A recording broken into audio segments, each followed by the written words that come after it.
Hello po sa lahat ng beginners na katulad ko. Meron po akong natuklasan dito kay Meta sa pag-upload ng music sa inyong mga videos na minsan di ba po nade-demonetize tayo dahil daw ay copyright music. So ngayon po, pagising ko ng umaga, nag-upload po ako ng music ko at nag-edit ako through Reels po. At may nakita po ako not monetized.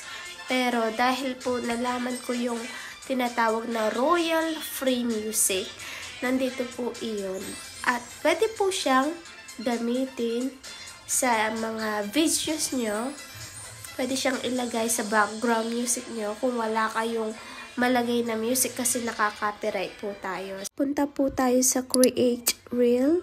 Mag-upload po tayo ng video at doon po i-add po yung audio at ito po yung lalabas.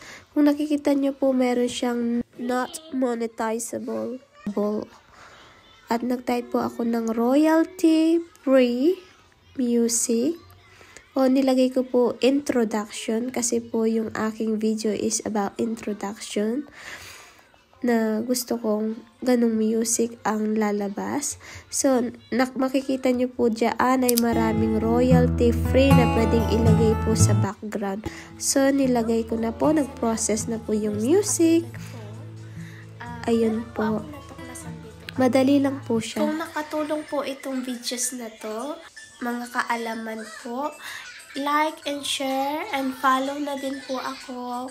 Maraming salamat po.